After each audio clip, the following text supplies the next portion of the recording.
Segunda parte. Filosofia. Pergunta 115. É a filosofia a interpretação sintética de todas as atividades do espírito em evolução na Terra? A filosofia constitui, de fato, a súmula das atividades evolutivas do espírito encarnado na Terra. Suas equações são as energias que fecundam a ciência, espiritualizando-lhe os princípios, até que, unidas uma à outra, indissoluvelmente penetrem o átrio divino das verdades eternas. Experiência. Perguntas 131 a 145. Como adquire experiência o espírito encarnado?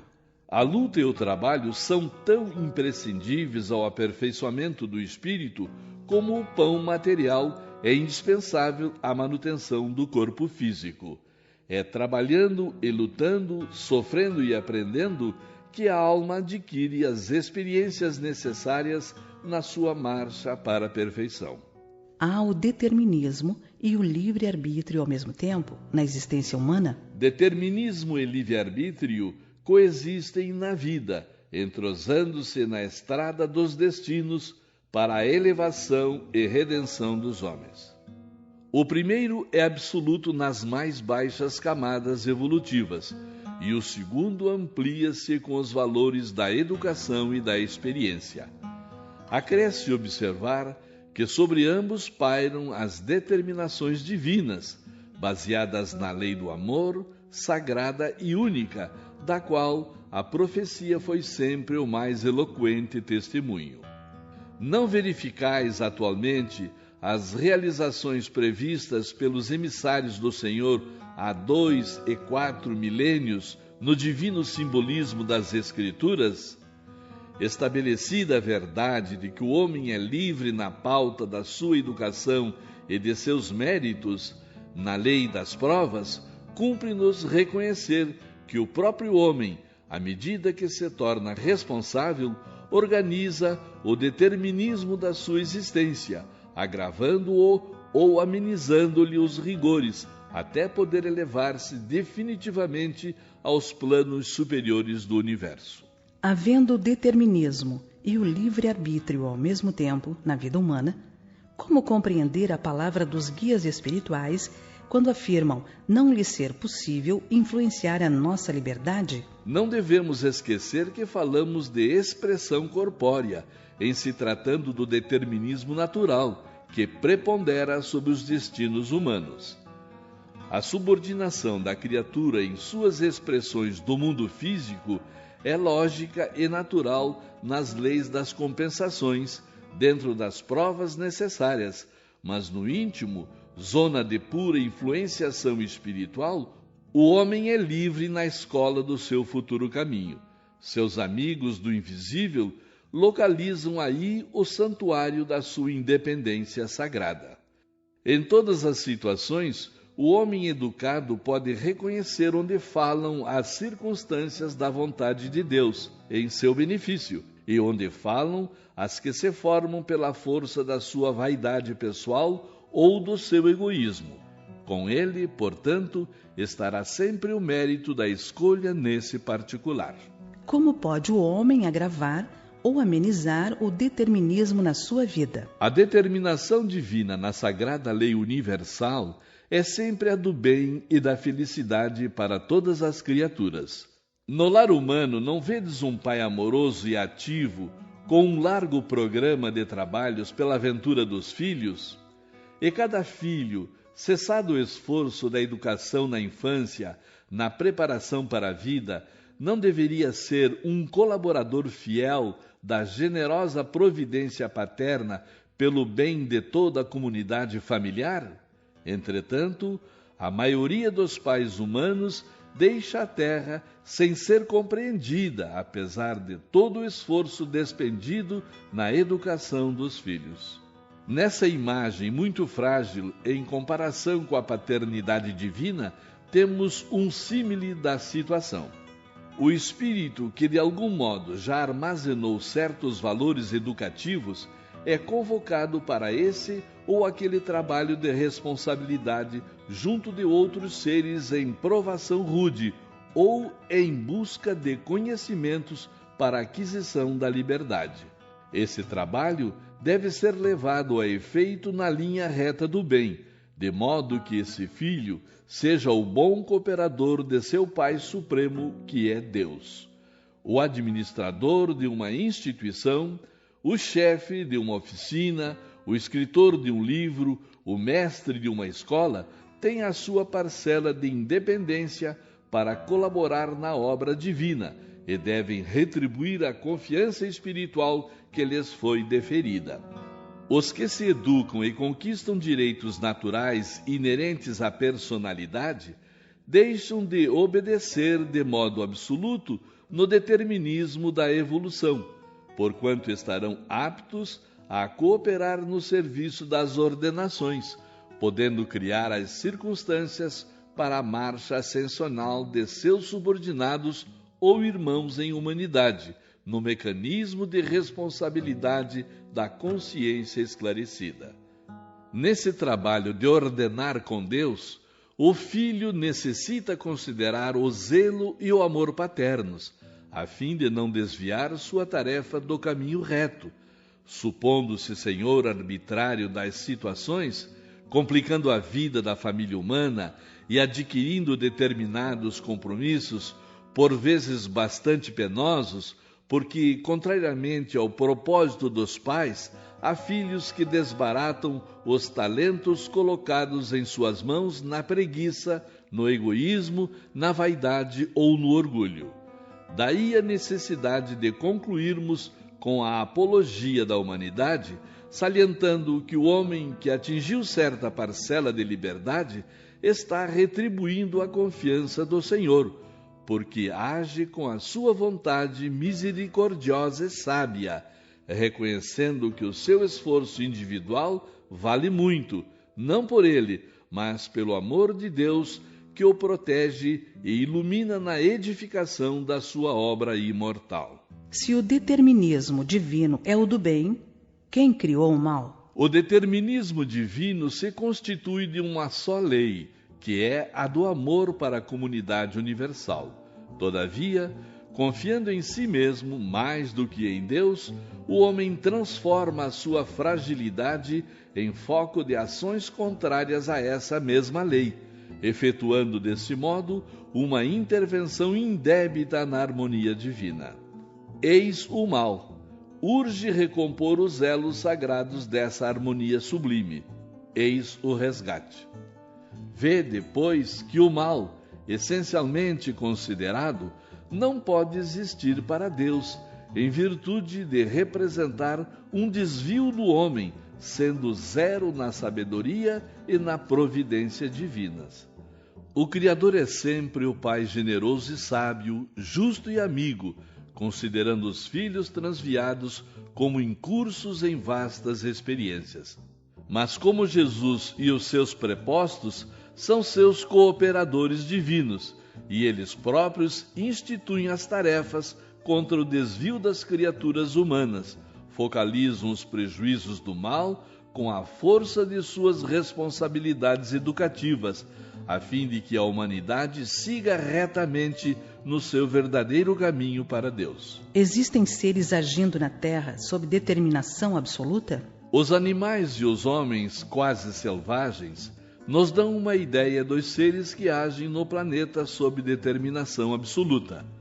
E essas criaturas servem para estabelecer a realidade triste da mentalidade do mundo, ainda distante da fórmula do amor, com que o homem deve ser o legítimo cooperador de Deus, ordenando com a sua sabedoria paternal. Sem saberem amar os irracionais e os irmãos mais ignorantes, colocados sob a sua imediata proteção, os homens mais educados da terra exterminam os primeiros para a sua alimentação e escravizam os segundos para objeto de explorações grosseiras, com exceções, de modo a mobilizá-los a serviço do seu egoísmo e da sua ambição. O homem educado deve exercer vigilância sobre o seu grau de liberdade? É sobre a independência própria que a criatura humana precisa exercer a vigilância maior. Quando o homem educado se permite examinar a conduta de outrem de modo liviano ou inconveniente, é sinal que a sua vigilância padece desastrosa deficiência, porquanto a liberdade de alguém termina sempre onde começa uma outra liberdade, e cada qual responderá por si um dia junto à verdade divina. Em se tratando das questões do determinismo, qualquer ser racional pode estar sujeito a erros? Todo ser racional está sujeito ao erro, mas a ele não se encontra obrigado. Em plano de provações e de experiências como a Terra, o erro deve ser sempre levado à conta dessas mesmas experiências, tão logo seja reconhecido pelo seu autor direto ou indireto, tratando-se de aproveitar os seus resultados em idênticas circunstâncias da vida, sendo louvável que as criaturas abdiquem a repetição dos experimentos em favor do seu próprio bem no curso infinito do tempo. Se na luta da vida terrestre existem circunstâncias por toda parte, qual será a melhor de todas, digna de ser seguida? Em todas as situações da existência, a mente do homem defronta circunstâncias do determinismo divino e do determinismo humano. A circunstância a ser seguida, portanto, deve ser sempre a do primeiro, a fim de que o segundo seja iluminado, destacando-se essa mesma circunstância pelo seu caráter de benefício geral, muitas vezes com o sacrifício da satisfação egoística da personalidade. Em virtude dessa característica, o homem está sempre habilitado em seu íntimo a escolher o bem definitivo de todos e o contentamento transitório do seu eu, fortalecendo a fraternidade e a luz ou agravando o seu próprio egoísmo. Os astros influenciam igualmente na vida do homem? As antigas assertivas astrológicas têm a sua razão de ser. O campo magnético e as conjunções dos planetas influenciam no complexo celular do homem físico, em sua formação orgânica e em seu nascimento na Terra. Porém, a existência planetária é sinônimo de luta. Se as influências astrais não favorecem a determinadas criaturas, urge que estas lutem contra elementos perturbadores, porque acima de todas as verdades astrológicas temos o Evangelho, e o Evangelho nos ensina que cada qual receberá por suas obras, achando-se cada homem sobre as influências que merece. Há influências espirituais entre o ser humano e o seu nome, tanto na Terra como no espaço? Na Terra ou no plano invisível, temos a simbologia sagrada das palavras.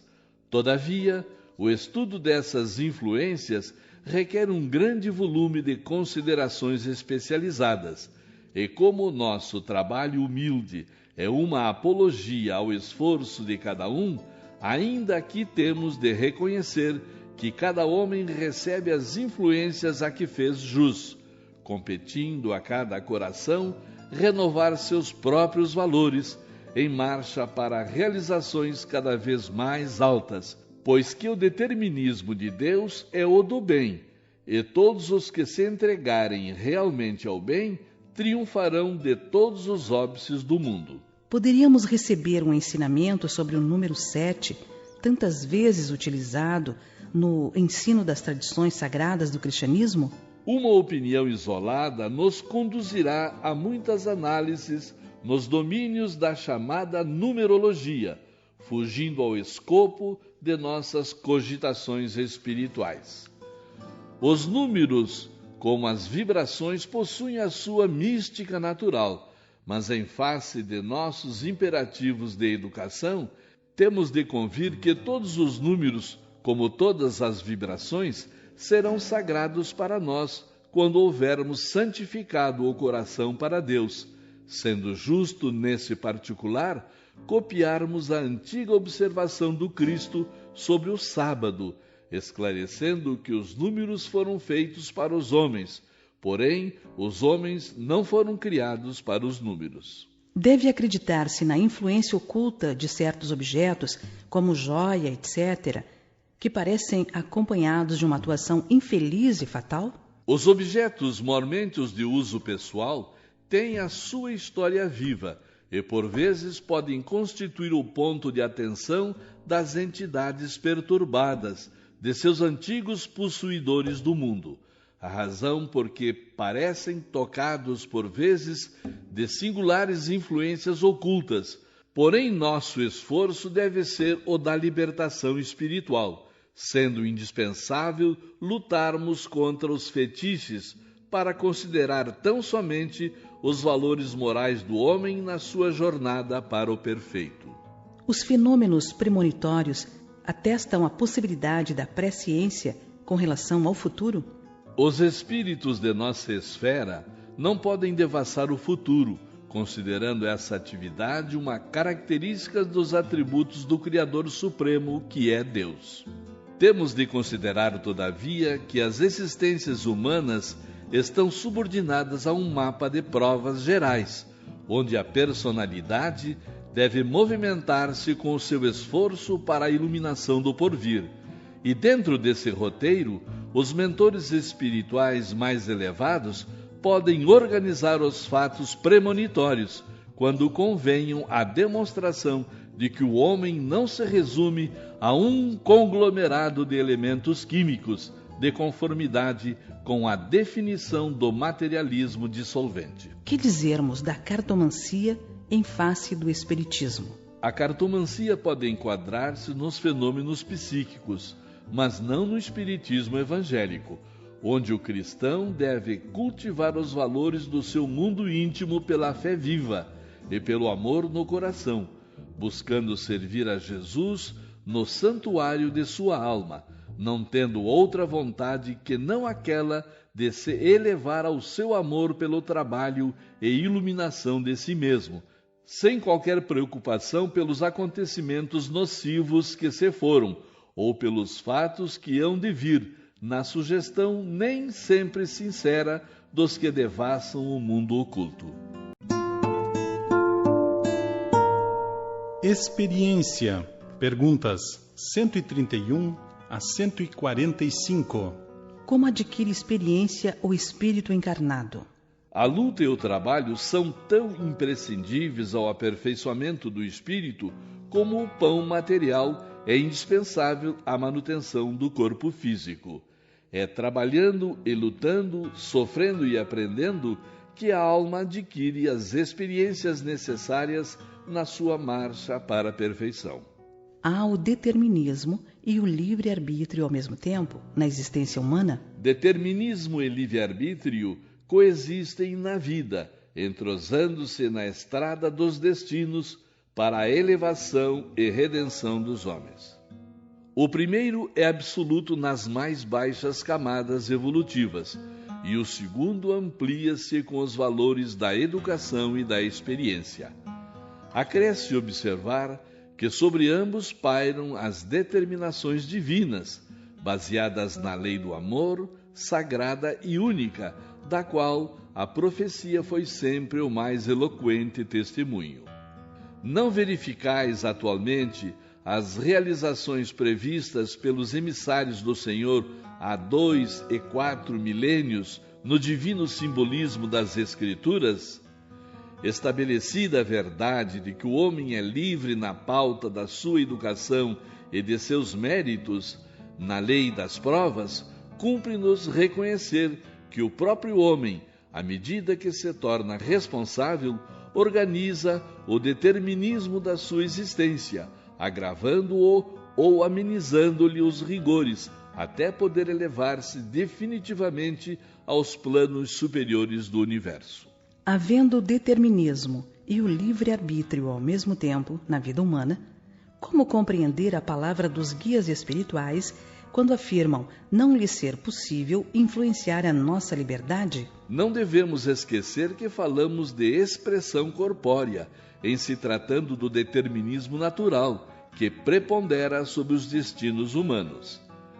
A subordinação da criatura em suas expressões do mundo físico é lógica e natural nas leis das compensações, dentro das provas necessárias, mas no íntimo, zona de pura influenciação espiritual, o homem é livre na escola do seu futuro caminho. Seus amigos do invisível localizam aí o santuário da sua independência sagrada. Em todas as situações, o homem educado pode reconhecer onde falam as circunstâncias da vontade de Deus em seu benefício e onde falam as que se formam pela força da sua vaidade pessoal ou do seu egoísmo. Com ele, portanto, estará sempre o mérito da escolha nesse particular. Como pode o homem agravar ou amenizar o determinismo na sua vida? A determinação divina na sagrada lei universal é sempre a do bem e da felicidade para todas as criaturas. No lar humano, não vedes um pai amoroso e ativo, com um largo programa de trabalhos pela ventura dos filhos?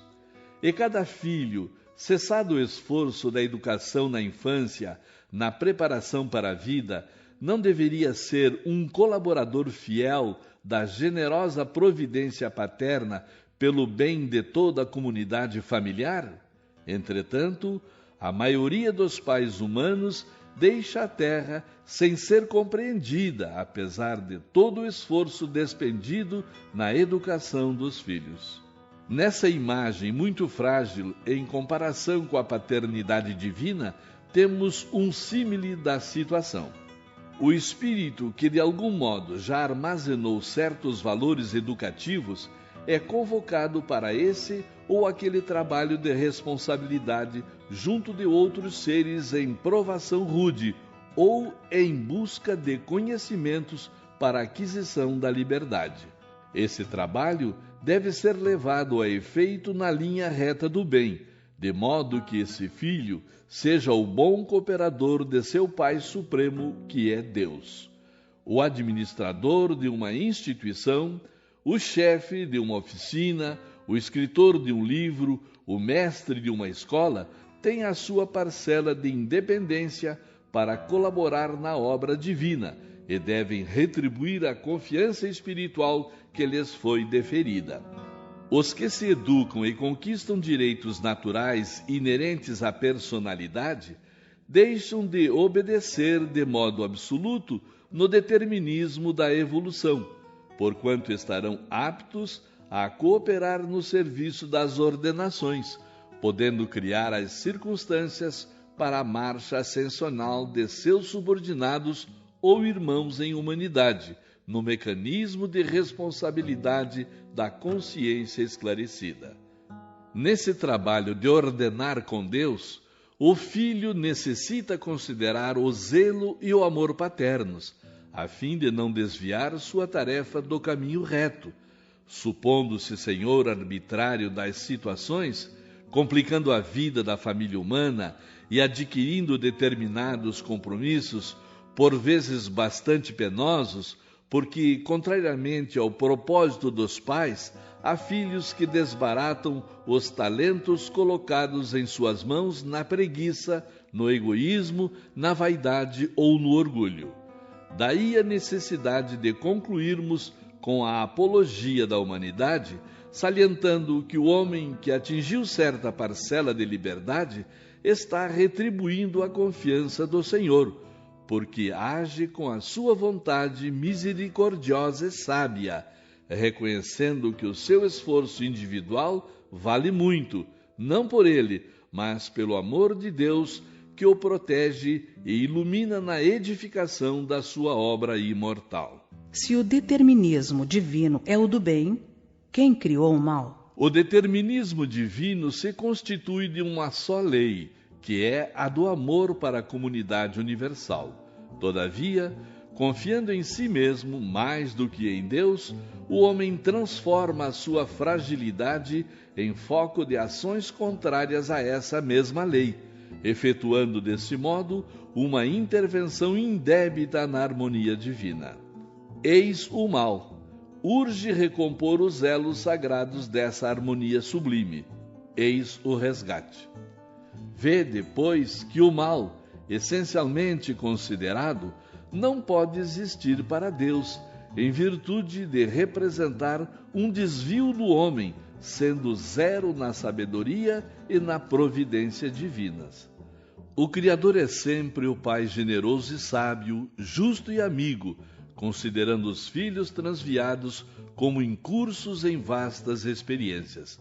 Mas como Jesus e os seus prepostos são seus cooperadores divinos, e eles próprios instituem as tarefas contra o desvio das criaturas humanas, focalizam os prejuízos do mal com a força de suas responsabilidades educativas, a fim de que a humanidade siga retamente no seu verdadeiro caminho para Deus. Existem seres agindo na Terra sob determinação absoluta? Os animais e os homens quase selvagens nos dão uma ideia dos seres que agem no planeta sob determinação absoluta. E essas criaturas servem para estabelecer a realidade triste da mentalidade do mundo, ainda distante da fórmula do amor, com que o homem deve ser o legítimo cooperador de Deus, ordenando com a sua sabedoria paternal. Sem saberem amar os irracionais e os irmãos mais ignorantes, colocados sob a sua imediata proteção, os homens mais educados da terra exterminam os primeiros para a sua alimentação e escravizam os segundos para objeto de explorações grosseiras, com exceções, de modo a mobilizá-los a serviço do seu egoísmo e da sua ambição. O homem educado deve exercer vigilância sobre o seu grau de liberdade? É sobre a independência própria que a criatura humana precisa exercer a vigilância maior. Quando o homem educado se permite examinar a conduta de outrem, de modo liviano ou inconveniente, é sinal que a sua vigilância padece desastrosa deficiência, porquanto a liberdade de alguém termina sempre onde começa uma outra liberdade, e cada qual responderá por si um dia junto à verdade divina. Em se tratando das questões do determinismo, qualquer ser racional pode estar sujeito a erros? Todo ser racional está sujeito ao erro, mas a ele não se encontra obrigado.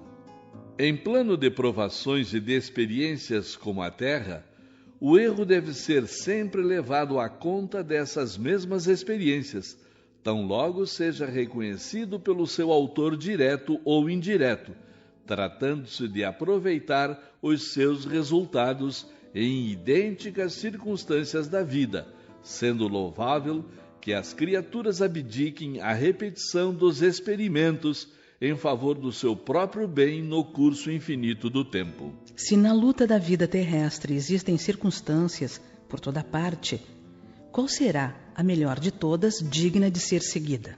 Em todas as situações da existência, a mente do homem defronta circunstâncias do determinismo divino e do determinismo humano.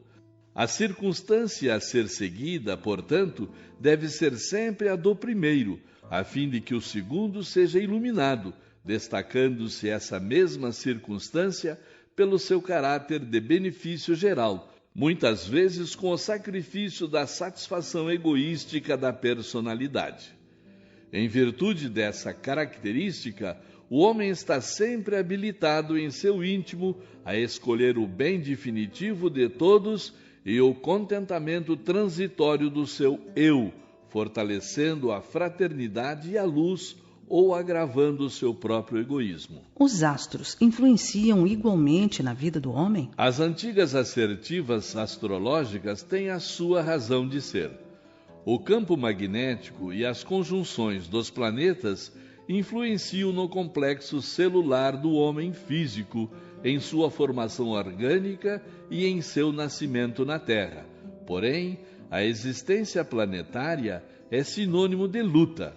Se as influências astrais não favorecem a determinadas criaturas, urge que estas lutem contra elementos perturbadores, porque acima de todas as verdades astrológicas temos o Evangelho, e o Evangelho nos ensina que cada qual receberá por suas obras, achando-se cada homem sobre as influências que merece.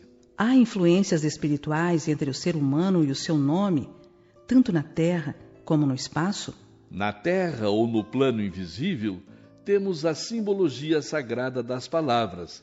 Todavia, o estudo dessas influências requer um grande volume de considerações especializadas, e como o nosso trabalho humilde é uma apologia ao esforço de cada um, ainda aqui temos de reconhecer que cada homem recebe as influências a que fez jus, competindo a cada coração renovar seus próprios valores em marcha para realizações cada vez mais altas, pois que o determinismo de Deus é o do bem, e todos os que se entregarem realmente ao bem triunfarão de todos os óbices do mundo. Poderíamos receber um ensinamento sobre o número 7, tantas vezes utilizado no ensino das tradições sagradas do cristianismo?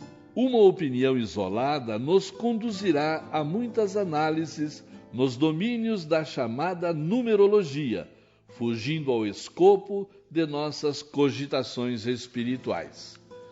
Os números, como as vibrações, possuem a sua mística natural, mas em face de nossos imperativos de educação, temos de convir que todos os números, como todas as vibrações, serão sagrados para nós quando houvermos santificado o coração para Deus, sendo justo nesse particular copiarmos a antiga observação do Cristo sobre o sábado, esclarecendo que os números foram feitos para os homens, porém os homens não foram criados para os números. Deve acreditar-se na influência oculta de certos objetos, como joia, etc., que parecem acompanhados de uma atuação infeliz e fatal? Os objetos mormente os de uso pessoal têm a sua história viva e, por vezes, podem constituir o ponto de atenção das entidades perturbadas, de seus antigos possuidores do mundo, a razão porque parecem tocados, por vezes, de singulares influências ocultas. Porém, nosso esforço deve ser o da libertação espiritual, sendo indispensável lutarmos contra os fetiches para considerar tão somente os valores morais do homem na sua jornada para o perfeito. Os fenômenos premonitórios atestam a possibilidade da presciência com relação ao futuro? Os espíritos de nossa esfera não podem devassar o futuro, considerando essa atividade uma característica dos atributos do Criador Supremo, que é Deus. Temos de considerar, todavia, que as existências humanas estão subordinadas a um mapa de provas gerais, onde a personalidade deve movimentar-se com o seu esforço para a iluminação do porvir. E dentro desse roteiro, os mentores espirituais mais elevados podem organizar os fatos premonitórios, quando convenham a demonstração de que o homem não se resume a um conglomerado de elementos químicos, de conformidade com a definição do materialismo dissolvente. Que dizermos da cartomancia em face do espiritismo? A cartomancia pode enquadrar-se nos fenômenos psíquicos, mas não no espiritismo evangélico, onde o cristão deve cultivar os valores do seu mundo íntimo pela fé viva e pelo amor no coração, buscando servir a Jesus no santuário de sua alma, não tendo outra vontade que não aquela de se elevar ao seu amor pelo trabalho e iluminação de si mesmo, sem qualquer preocupação pelos acontecimentos nocivos que se foram, ou pelos fatos que hão de vir, na sugestão nem sempre sincera dos que devassam o mundo oculto.